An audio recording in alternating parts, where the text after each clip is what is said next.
राज यादव बाबूजी की ओर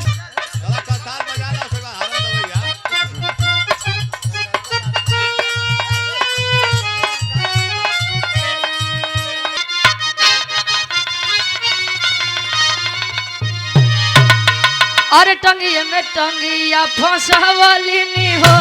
ननदी भौजैया टंगिया में टंगिया फंसवली ना हो ननदी भौजैया अरे टंगिया में टंगिया फंसवली ना हो ननदी भौजैया कहे टंगिया में टंगिया फंसवली नी रे ननदी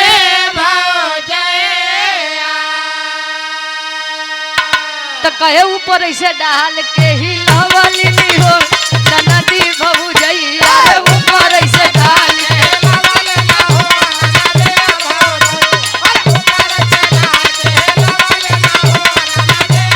हां ननदी भौजैया ननदी भौजैया ननदी भौजैया ऊपर ऐसे डाल के ही लवली नी हो ननदी ऊपर ऐसे डाल के लवली ना हो कहे ऊपर से डाल के ही लवली रे ननदी भौजैया कहे तमाल सफेद गिरवली नी हो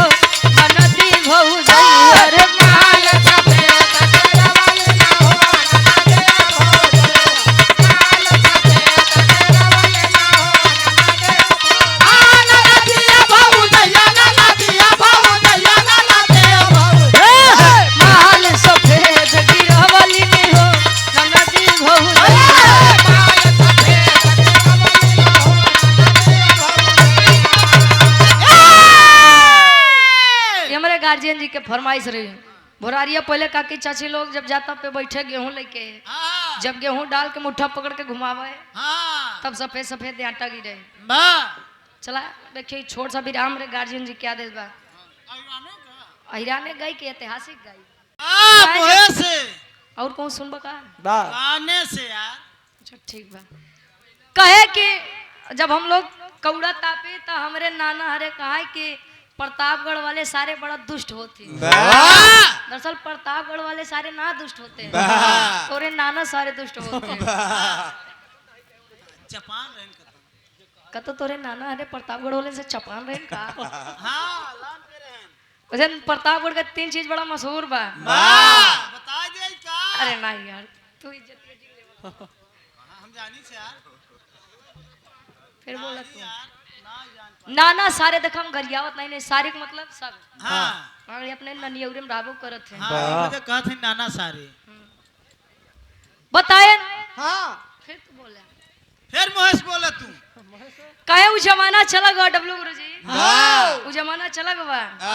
जब गाय लगे जाए हां भाई 2000 पहले महेश पियत रहे एक ही बेचारा लड़का रहन बड़ा करिया करिया रहन हां कलुआ कलुआ था हां का नाम बा शिवम नाम बा सत्यम नाम बा शिवम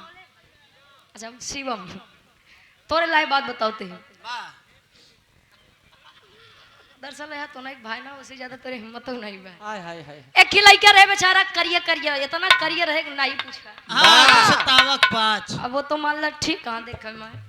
उराती में अगर हंस दे तो केवल ओकर दांते दिखाए वाह सबका शादी विवाह हो गया हां ऊक शादी विवाह भवा वाह तजे गोरकाई बेचारे अपने ससुरारी जाए तो एक दिन से ज्यादा टिकबे नहीं करे वाह इतनी सेवा होबे न करे वाह अब कलुआ सार एक दिन तैयार हुआ वाह चलते ये मौत ससुरारी देखिए मार कितनी सेवा हुई हां तैयार पहुंचा हां एक दिन बीता दूसरे दिन जब जा लगा तो ओकर सास ससुर कहन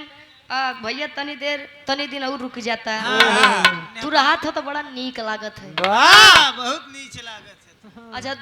दूसरे दिन रह तीसरे दिन जब जाए लगा फिर ओकर सासू माई कहे दमाद जी ना जाता तोरे रहाय से घर में बड़ी खुशी मिलत है धीरे धीरे 3 दिन 4 दिन 5 दिन बीता एक दिन जाए पूछे से अच्छा मम्मी ये बतावा माते जे गोर गोर रहा उन्हों बेचारे अपने ससुरारी एक दिन से ज्यादा टिकन नहीं पौते देखे हम इतना करिए तब तू लोग हमका 4-5 दिन रोक ले का बात बा कहें दरअसल बच्चा हमार भैंसिया की पड़वा बच्चा किए रही और खत्म हो गए बा हां पड़ावने मर गया रहा अबे तू इतना करिया है हां यस करिया है तो अगर निराग को करे लगे बैठा दे तू लागत हमार पड़ौने आई हां चाटे खैर तू तो गो रहा है कोनो बात नहीं तो नहीं कहते हाँ अबे ठीक है पता नहीं बचपन में कैसे रहा होगा हां हमसे बोल रहे हैं हमसे बोल रहे हैं दे हमारे गोरैये सबके ससक गई तोहरे को रहिए श्याम बहादुर यादव जी सुधवा की 500 जमीन से 200 रुपए आशीर्वाद के चारी कि हम बच्चे अपनी कला में कामयाब रहे चला होई अब गुरुजी हमारे गुरुजी के फरमाइश पर राजा हो तो है कैसे मनाइए यूट्यूबर भैया बिरहा संग्राम हां बिरहा 100 ग्राम बैठ जाओ नहीं जिए नदी है बैठा बैठा बैठा शीतला प्रसाद बिंद जी ग्राम प्रधान कनकपुर गोविंद पट्टी 100 रुपए भाई बैठ जा बा दुल्ही मनावन करे कैसे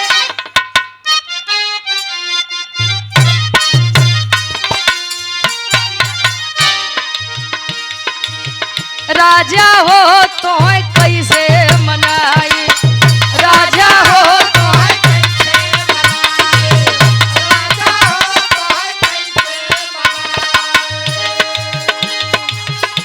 अरे रतिया में हमरे न लागयो भाई दुल्हा हो का हो आत्मा रूपी दुल्हन परमात्मा रूपी दुल्हा के वर्णन बा वाह राम अभिलाष भैया जी भावी प्रधान पद के प्रत्याशी हैं इसी ग्राम के निवासी हैं 101 रुपए आशीर्वाद के चार अरे रतिया में हमरे न लागयो घाई राजू हो तो है कैसे मनाई राजा हो तो है कैसे मनाई राजा हो तो है कैसे रतिया में हमरे न लागयो घाई रतिया में हमरे न लागयो घाई राजा हो तो है कैसे रजऊ हो तो है कैसे मुआ वाह मुआई नहीं मनाई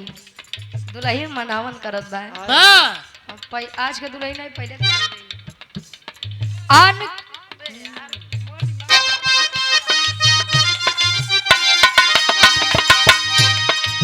बितबल पनवा तया है गए जवानी बितबल पनवा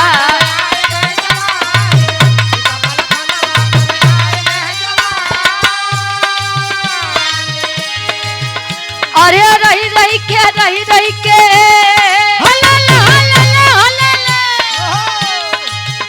अरे रही के सजिया पे आवई अरे रही के सजिया पे आवे अंगड़ाई राजा हो तो है कैसे राजा हो तो है कैसे मनाए राजा हो तो है कैसे रही के सजिया पे आवे अंगड़ाई रही सजिया पे आवे अंगड़ाई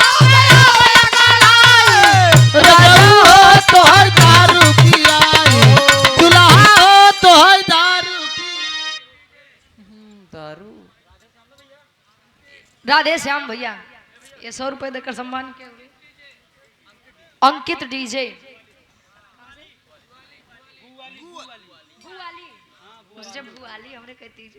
गुआली हमारे गार्जियन जी के द्वारा 100 रुपए आशीर्वाद के चारी मतलब दुनिया के मेहरारू सोचत हमार दुल्हन नशा पताई से दूर रहा है तारोली पूछत का यार हाँ पैसा तक भेजत नहीं ठेकत नहीं देखते तो है कहे कहा जाने दे शहर वाली कजरा का जाने दे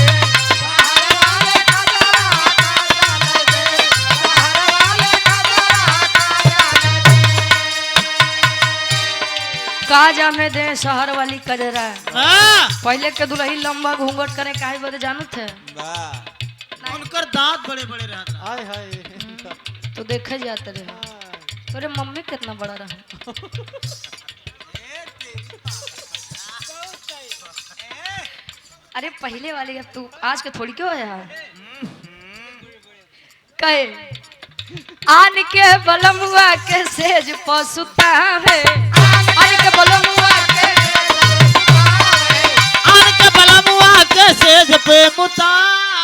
वाह सुता में यार तो का समझाओ समझावत हम समझ जाए तू न समझब आन के बोलमुआ के सेज पसुतावे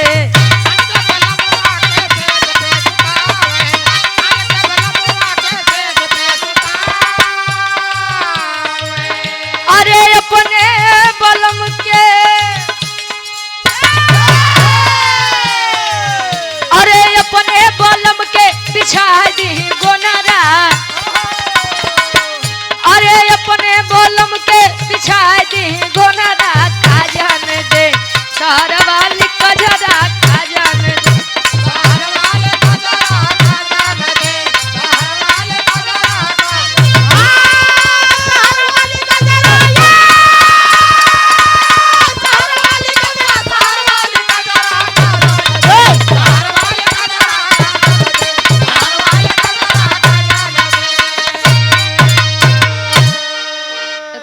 फरमाइश ले ला फिर छोड़ सा मऊ के बिरहा गा दे अरे तो बोला है वीर बघेला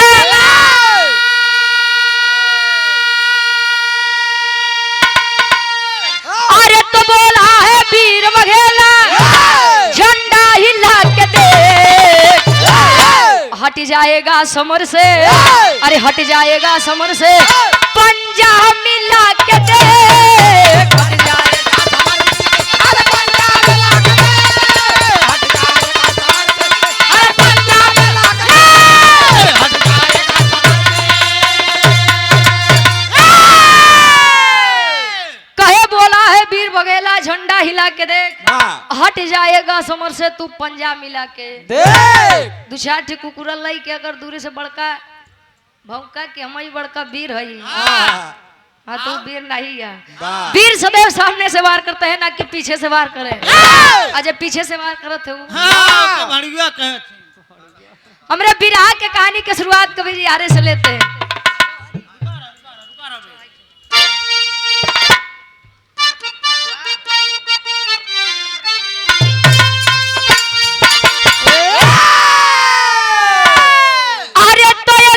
मजरी माता से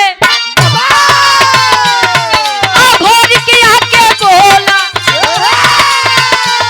कब से तुम हो मत सोई अरे अब तो अखियां खोला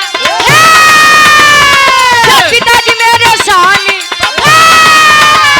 तलवार हाथ में साजे दाहिने जिनके माँ दुर्गा अरे माता रही विराजे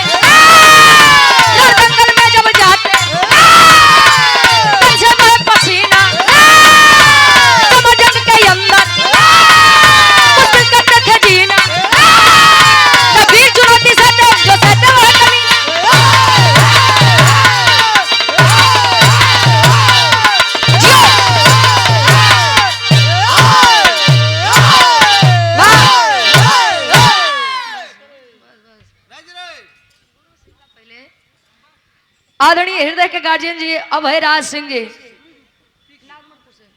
नागमनपुर से हमारे गार्जियन जी 100 रुपए देकर सम्मान के आशीर्वाद के छा रहे। एक दिन मजरी माता से अभोरी क्या के बोला माई दुर्गा के चौरा पे बैठ के पूजा आराधना विनती इबादत करे। एक दिन माई दुर्गा से सवाल कर दिया वीर अभोरी वीर लोरी के लड़का 21 वर्षीय बालक सवाल किया माँ अरे माँ मेरे पिताजी वीर लोरी जब भी आपको जरूरत पड़ी अपने जंघे का खून पिला करके आपको संतुष्ट करने का काम किए। ए माता जी हम नहीं के लड़का अभोरी मेरी विनती क्यों नहीं स्वीकारी जा रही है। माँ दुर्गा प्रकट हुई कहीं बेटा ये भोरी मैं तुझसे जरा भी परेशान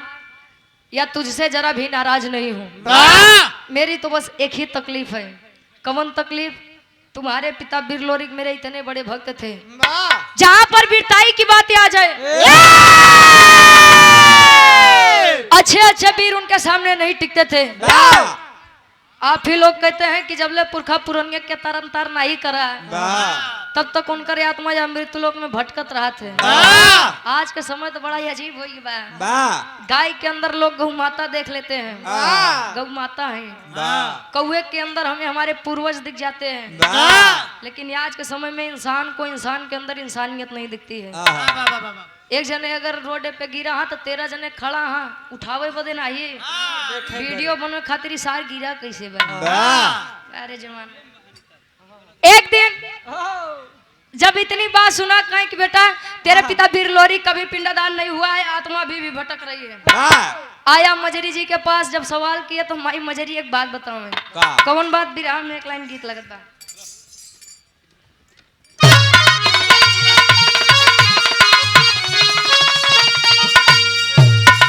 अरे त झूलनी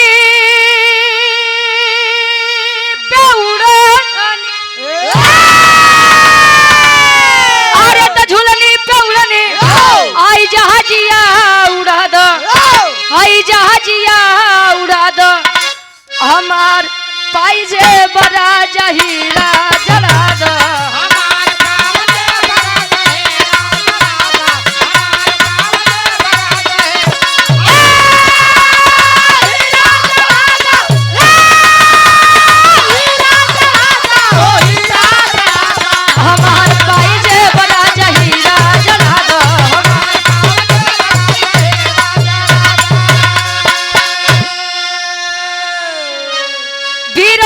मजरी कहे कि बेटा पिंडादान तो हो जाता, लेकिन पिपरी का राजा सुरपति यदि यह जान जाए कि कोई आया है पिंडदान करने के लिए तो पहले उसे युद्ध करना पड़ता है। और इस बात का प्रमाण मिलता है बेटा कि आज तक सुरपति से कोई जीत नहीं पाया है। वीर भोरी वीर जब सुना खड़ा हो गया, कहे माता जी ए माई, माई रे आपको मेरे पिता बिरलोरी के वीरताई पर आज भी शक है? नहीं रे बेटा, कहीं नहीं के लइका वीर भोरी कही या तो मर जाब या तो मारब, लेकिन बाऊ के पिंडदान करवाए बिना नहीं लौटब। एक बात कहे मजरी से, का कहे? अरे तो वीरताई के हमरे, अरे वीरताई के हमरे हई तिलकिया लगाव, हई तिलकिया लगाव, हमार माई हमके रण में पठाव।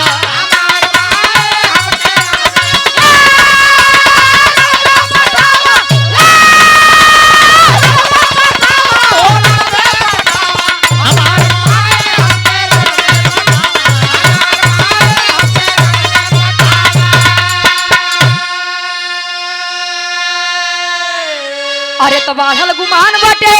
अब दुश्मन के भारी, मिटाऊ खानदान बाटे पूरी तैयारी।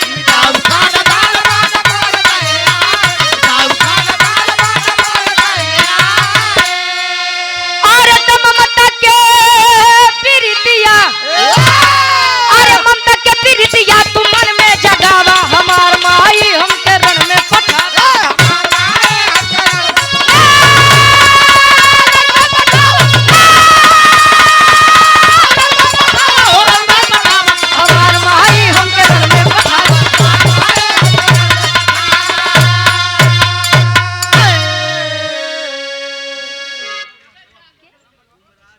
आदरणीय गुमराज यादव जी बसवापुर की 500 जमी से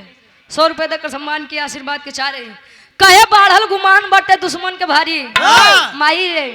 माई। अच्छा वीरताई सदैव खून में पाई जाती है। केहू चाह ले कि वीरताई जाए के दुकानदारी से खरीद ले तो केहू खरीद ले का ना पाई बेनी भैया। इतिहास सदैव बगावत करने वालों का गाया जाता है। मेरा रूप पीछे तुम मरी जाए तो के मसेदू कहे तो के कुकुर कहीं से। राधे श्याम यादव जी बसवापुर की 500 जमी से 100 रुपए आशीर्वाद के चाह रही। अच्छा तिलक कई प्रकार का होता है। तिलक एक तिलक देखा था कितना जने अब ठंडी के मौसम में 2 लोटा यार बाहर नहीं है, आधा घंटा 1 घंटा तिलक चंदन लगावे में लगा दी है। कितना जने तो बिना नहाए लगा लेते हैं ना। दूसरा तिलक विजय तिलक, कोई भी किसी भी क्षेत्र में जाता है तो सोचता है कि प्रथम विजय का तिलक मेरे मत्थे पर लगे। और तीसरा तिलक शादी विवाह के पहले चढ़त है। बर्बादी की शुरुआत वाला। अच्छा तुहार भव है। वाह डेरवा बता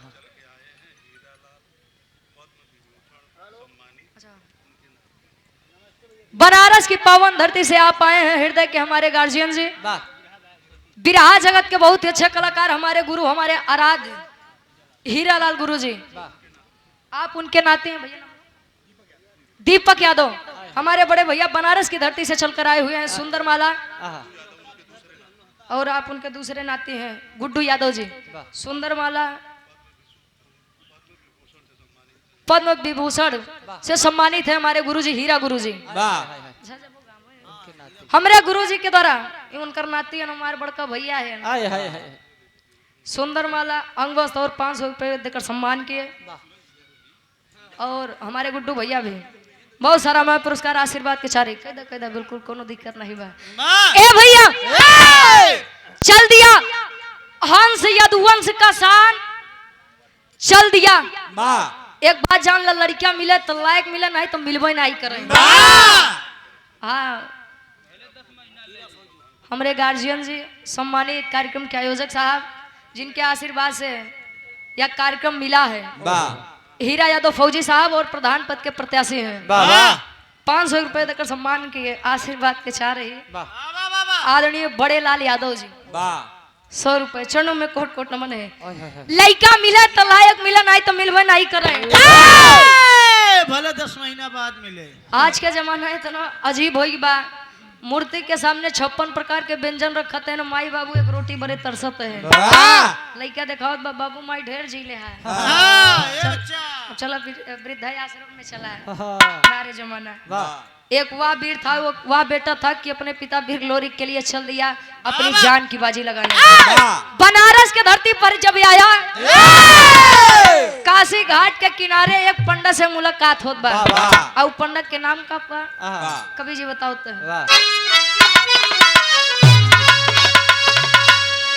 बिरहा जगत के बहुत ही अच्छे कवि हैं श्यामलाल यादव जी। 100 रुपए आशीर्वाद के चाह रहे हैं।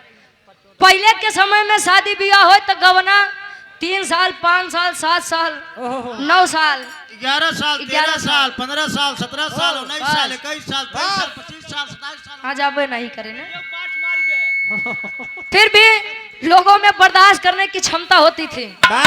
जब गौना के दिन पड़े तो दुल्ही बेचारी डराए हमका सास ससुर कैसे मिली हैं हमका हमार दुल्हा कैसे मिली। आज के सास ससुर बेचारे डराते हैं कि हमका पतो हो कैसे मिली। पता ना महीने 6 महीने साथे रह दे कि नहीं। और उनसे ज्यादा तो भैया लोग डराते हैं कि हमका दुल्ही कैसे मिली। पता ना जिये दी की नीला ड्रम में भर दे। दुल्हिया कहा था कैसे जब ओकरे गवना के दिन पड़ा तब अपने सखी सहेली से बतावे।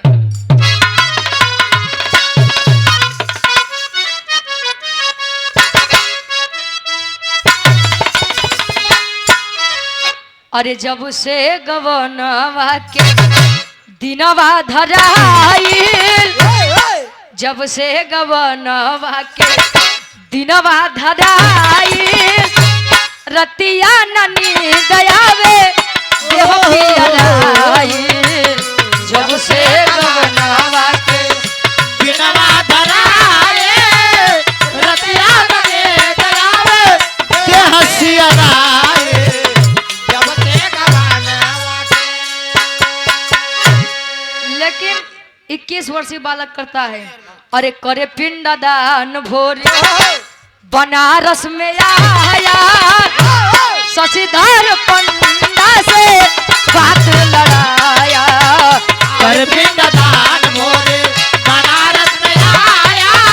शशिधर पंडा से बात लड़ाया।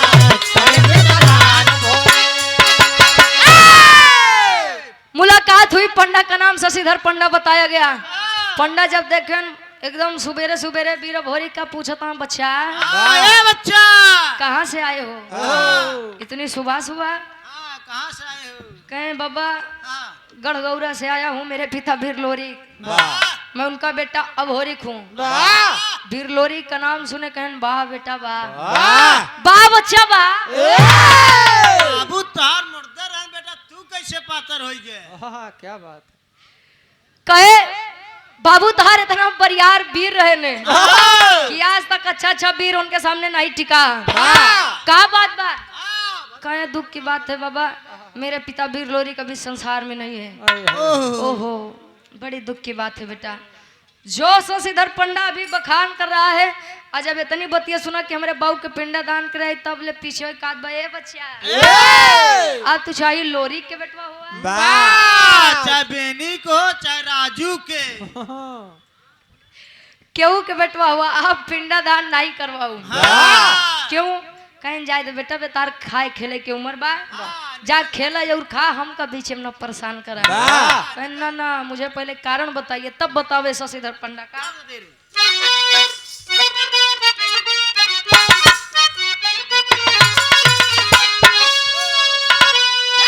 अरे तो कहे पंडा पहले पिंड दान करिए राजा,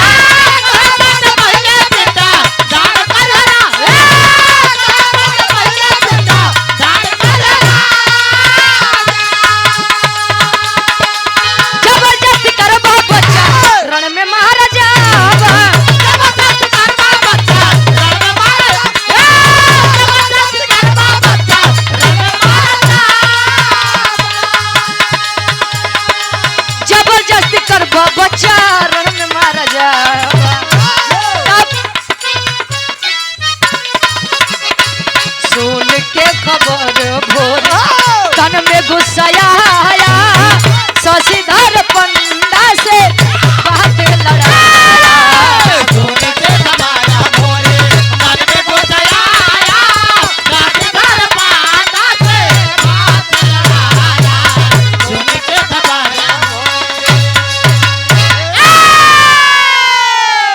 इलेक्ट्रिशियन आशीष कुमार खुरमैचा की धरती से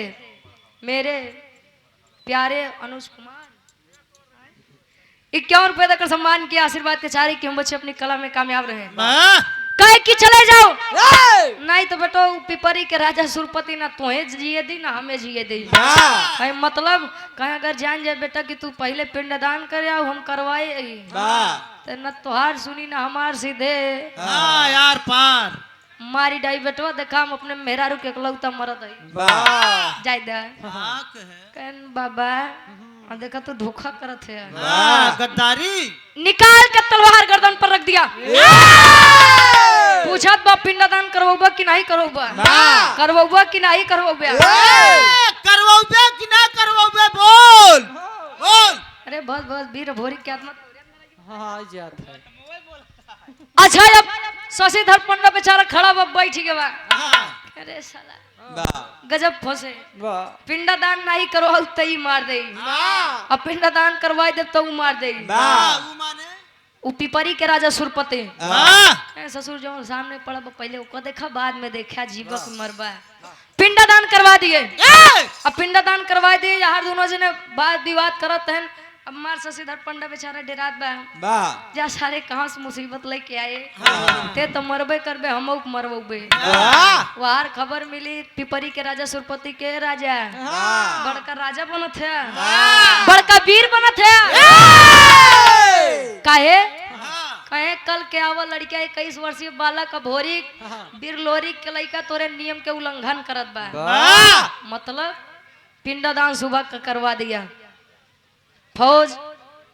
हजारों की पलटन लिए आया कहा बनारस के धरती पर, हजारों की फौज लेके बनारस की धरती पर सुरपति जब आया, वीर भोरी के सामने शशिधर पंडा बैठा, उठ के भागे लगे, पकड़ के कुर्तवा खींच ले से कहाँ चले,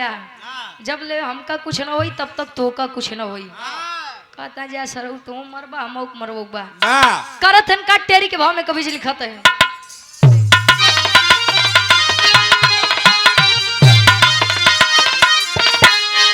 अरे राम जवानी जंगी जूझे जमके, अरे जवानी जंगी जूझे जमके, तलोरिक पूत ये भोरी कहे मिटाऊ हमके, अरे हो हमके, अरे हो हम।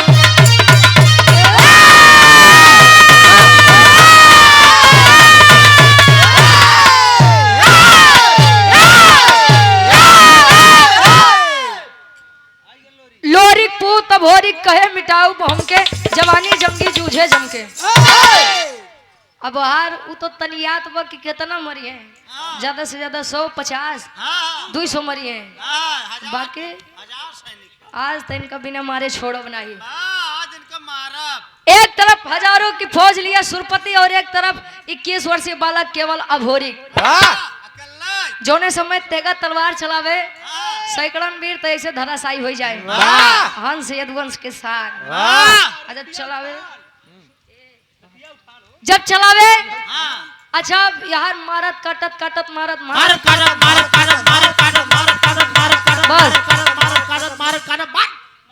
बस अब यार जब 150 सेना बचा तो लगे मने मन सुरपतिया के गरियावे जा सारे सुरपतिया तोर नाश होए तोर पूरा खाना सारे। अब यार अच्छा नाम कितना अच्छा है लेकिन अगर मने गुस्सिया थे तो नाम खराब कहीं देते हमार गरिया में सुरपति सुरपतिया बनाई दे कहे हम तोरे चक्कर में हमें नन की नहीं पागल थोड़ी के वही कि मर मराई जाए लगे बेचारे लंबा लंबा लेट गए। जब पहुंचा सुरपति के सामने तो होत का आखिरी भाव और आखिरी तरज लगता हमारे ही बिरहा के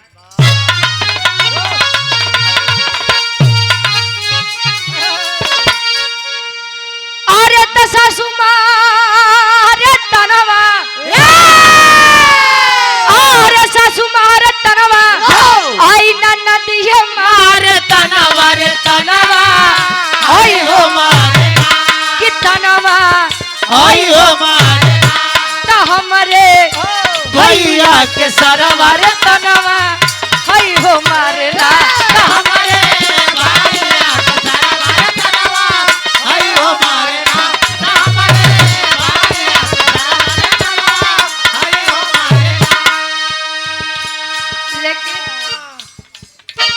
लोरी के पुतवा गरजा लोरी के पुतवा गरजा वीर बालवन वर जनवा हरि के मर बजा कि जनवा हरि के मर बजा तकुदा जंग मय दनवा रे जनवा हरि के मर तकुदा जंग मय दनवा रे जनवा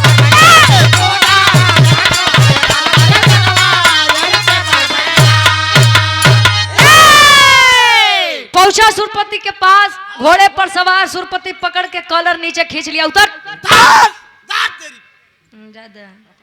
नीचे खींच लिया कहीं बड़का वीर बनत रहे 10 ठी कुकुरन लेके बड़का वीर बनत है मुहे में काली पोताई के गदही पे बैठाई के ऐसा कोनो जगह नहीं बचा बनारस के एक गली छोड़ के कवन हो धोबी घाट काहे बदे गदहा 60 है लादी के ढो अच्छा नहीं हुआ समय में के गदहारा ना अब यार घुमाए इज्जत के मारे कुल इज्जत कुल माटी में मिला दे शशिधर पंडा मार तनियाद बाबा अरे झिया बेटा झिया धन्य है वो माता पिता जिन्होंने तुमको जन्म दिया है अरे धन्य है वो माई बाबू बारे हमारा लइका ए भैया अब यार मार अभोरी के बखान करत बा और सुरपति के एक बिटिया जेकर नाम केवलापतिया बताया गया केवलापतिया वीर अभोरी के वीरताई पर वैसे ही प्रसन्न थी मुग्ध थी और जब सुने कि हमारे बाबू का इज्जत माटी में मिलावे वाला और क्यों नहीं बल्कि वह अभोरी कहे केवलापतिया जादू के विषय में बड़ी जानकार रहे तो एक काम करता है जब बनारस के धरती पे आई तब पापड़ के भाव में कवि जी लिखा था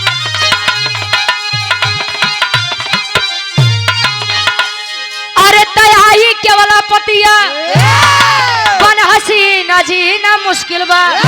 अरे तयाई केवलापतिया बन हसीना जीना मुश्किल बा तब बाप के इज्जत भोली काहे छीना जीना मुश्किल बा बाप के इज्जत भोली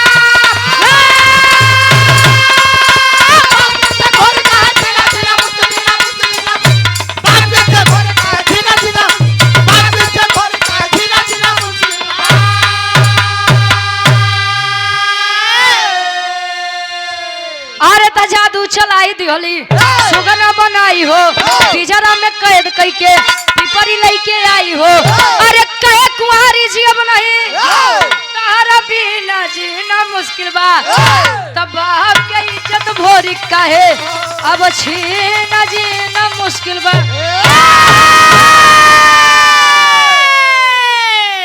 कहे कुंवारी जीव नहीं तारा बिना जीना मुश्किल बा अब बाप के इज्जत भोरी काहे छीना जीना मुश्किल बा आई आई जब तो शशिधर पंडा से इशारा में पूछत बा बाबा ए बाबा पूछत बा के आ उबीर के आ कि जोन हमरे बाबू के तना दिन के भनी बनाई इज्जत कुल नाश कर दे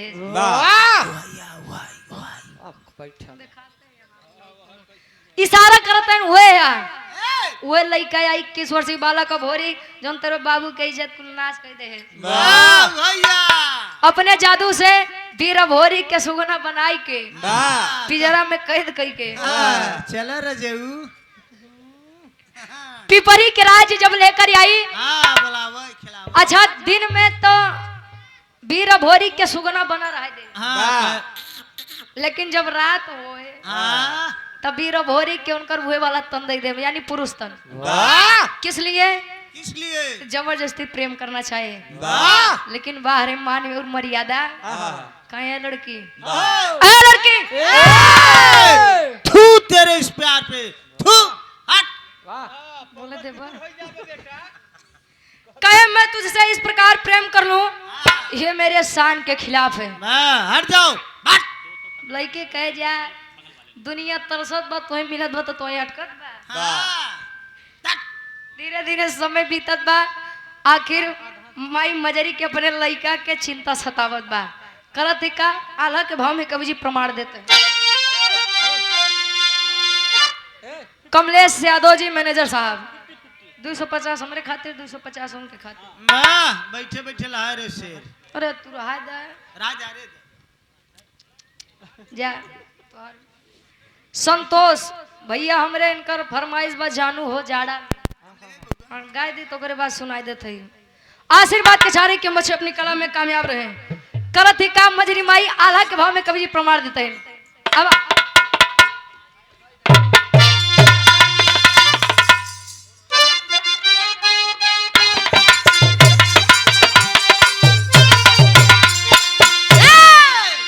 अरे तड़ पेली मजरी महता गौर के नगरिया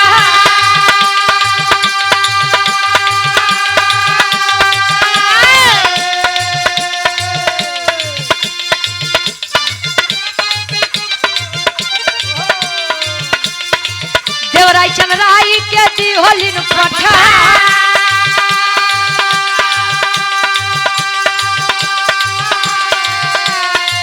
धीरे धीरे आई गई रे काशी के धरतिया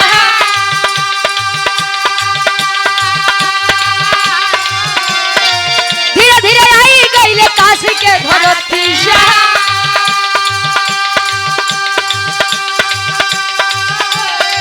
शशिधर पंडा हो गई लन बेटा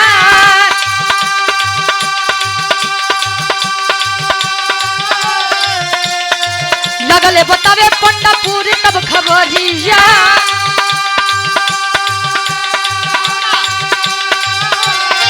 लगले बतावे पंडा पूरी तब खबरिया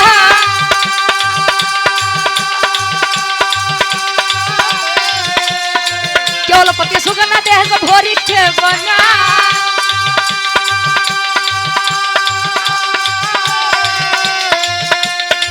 माई के बोलाई ले तू न हो बीरावा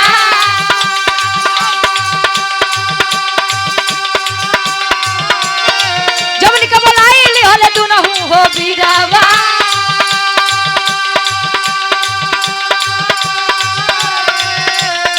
झूमी झूमी जोगी बन के भजन रहेगा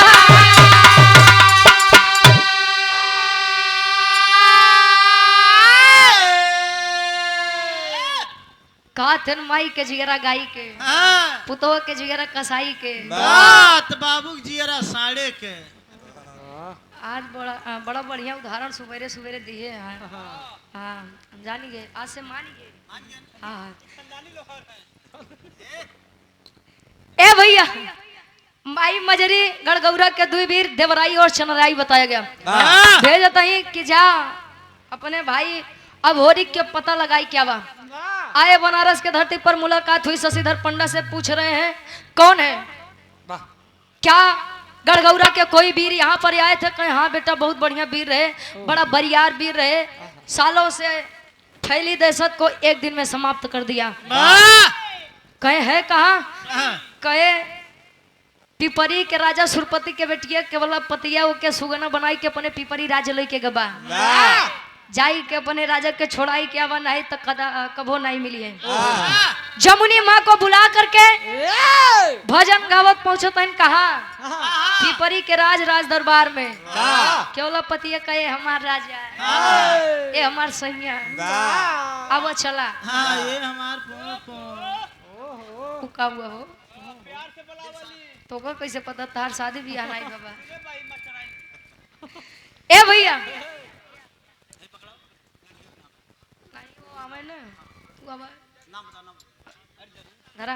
ए भैया अच्छा पहुंचे केवल पतिया कहे कि आवा चला नीचे कहे काहे रे कहे कि इतना दिन से प्रेम करत करत सिखावत हम थक गए तोरे मन में नहीं इच्छा जगी चला भाव भजन सुन ले तो शायद तोरे मन में हमरे प्रति प्रेम जागी जाए। आए पिजरा जैसे नीचे रखे तुरंत जमुनी माई कहीं ओहो बेटा जब होरी हाँ माई वहां पर फंसे हो। हाँ माई अच्छा रुक जा तोरे आत्मा शांति दियावत है हाँ, अरे मावा अपने जादू से